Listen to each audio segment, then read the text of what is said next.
আসসালামু আলাইকুম, welcome back to my channel. আজকে আমি আপনাদের সাথে শেয়ার করব আঙ্গুল চেটে পুটে খাওয়ার মতো একটি ভর্তা, তা হলো ধনেপাতা ভর্তা। এখানে আমি ধনেপাতা নিয়েছি 250 গ্রাম, আপনারা চাইলে কম বেশি করেও নিতে পারেন। ভর্তা বানানোর জন্য নিয়েছি কাঁচামরিচ, রসুন, পেঁয়াজ ও লবণ। আজকে আমি শিলনোড়ায় আপনাদের ভর্তা দিতে দেখাচ্ছি, আপনারা চাইলে ব্লেন্ডারে ভর্তা করতে পারেন। এখানে আমি অনেকগুলো কাঁচামরিচ নিয়েছি, আমাদের বাসার সবাই কাঁচামরিচ খায় অনেক বেশি, আপনারা কম নিতে পারেন। আমি এখানে শুকনো মরিচ নিই নাই, আপনারা চাইলে শুকনো মরিচটা নিতে পারেন।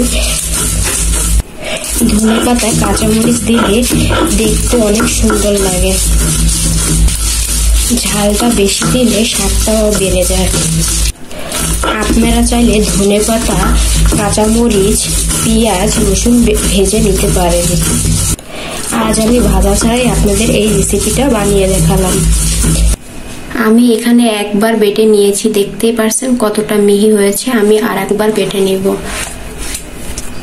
ভর্তাটা যতটা মিহি করে বাটবেন ততটা স্বাদ হবে।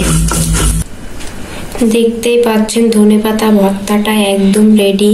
গরম ভাতের সাথে এই রকম ধনেপাতা ভর্তা করে খাবেন, আর সাথে যদি থাকে লেবু, আর কিছুই লাগে না। আপনারা নতুন নতুন ভর্তার রেসিপি দেখতে চাইলে আমাকে অবশ্যই কমেন্টের মাধ্যমে জানাবেন। আশা করি আমার ভিডিওটা সবার ভালো লেগেছে। আমার চ্যানেলটাকে লাইক করুন, শেয়ার করুন, কমেন্ট করুন, সাবস্ক্রাইব করুন। আল্লাহ হাফেজ।